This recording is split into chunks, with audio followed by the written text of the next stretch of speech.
Sacramento Kings, Cleveland Cavaliers, Chicago Bulls make a 3-team deal. So the first big trade before the NBA trade deadline this Thursday. The Kings get Deandre Hunter, Cavaliers get Dennis Schroder, Keon Ellis, and Emmanuel Miller. And the Chicago Bulls get Deandre and 2 future second-round picks. So Deandre Hunter last season, the deadline, he was traded to the Cleveland Cavaliers from the Atlanta Hawks. Quickly this year, he wanted out of Cleveland. He didn't like his role. He didn't like his playing time, and now he goes to the Sacramento Kings. But the thing is, the Kings, they got DeRozan, and they got, obviously, as well, Zach LaVine, guys who play similar role and position. So Hunter, in terms of fantasy basketball, he's going to have value with this King team. Obviously, they're giving up Schroder and Keon Ellis, who's a young guard who they like for many seasons. So on the year for Hunter, still could score the basketball, but the numbers are down.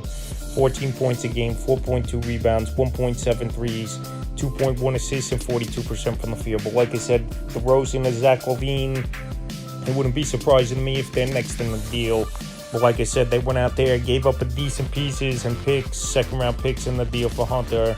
Not for him to sit on the bench, where I think his role is going to be more expanded, where he's playing about 20-25 minutes a game for this Cav team, where I could see him playing 30-35 minutes a game for Sacramento. So I think his fantasy value will go up.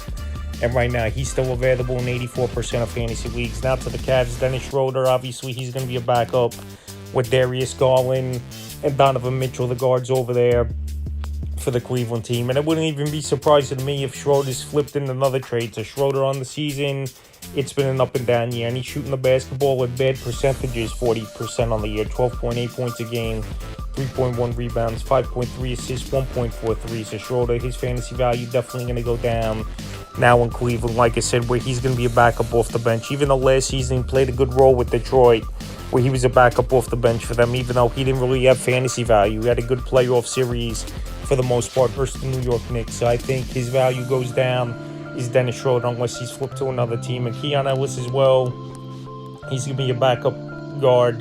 And he really doesn't have fantasy value anyway this season, but is a good backup to come off the bench for Cleveland. It definitely can help. 5.6 points a game, 1.3 rebound, 1.2 threes, and 39% from the field. So in terms of fantasy basketball, the only big moving part in this one is Deandre Hunter, where I think, especially if they trade LaVine or DeRozan, one of them, his value is going to go up. But guys like Schroder and Keon Ellis, they're not going to do much. And Dario Saric, at this point of his career, he's nothing more than a guy you have as a depth piece, as a third-string center, powered forward, where the season he hasn't done much. Is Saric, where he's played sporadically, only 1 point a game, 1.2 rebounds. He was a throw-in for the Bulls to get some picks in this deal. And Emmanuel Miller, a young player, but he's not going to see the floor as well, where he'll be up and down in the G League for this Cleveland Cav team, where he hasn't played in a month, where he was a back end of the bench G League player, 3 points a game on 46% shooting. So like I said, pretty much this trade, it helps the Cavs with their backups and getting Schroder and Keon Ellis if they keep Schroder. But the big piece is Deandre Hunter going to Sacramento and getting more playing time. So like I said, for fantasy basketball purposes, the only guy who's really going to come out with more value in this one is Deandre Hunter. So the first big trade before the deadline on Thursday, February 5th, Deandre Hunter traded to the Sacramento Kings, with Schroder and Keon Ellis going to Cleveland, and the Bulls getting some picks and Dario Saric, and we'll see if this trade can help these teams for the remainder of the 2026 season.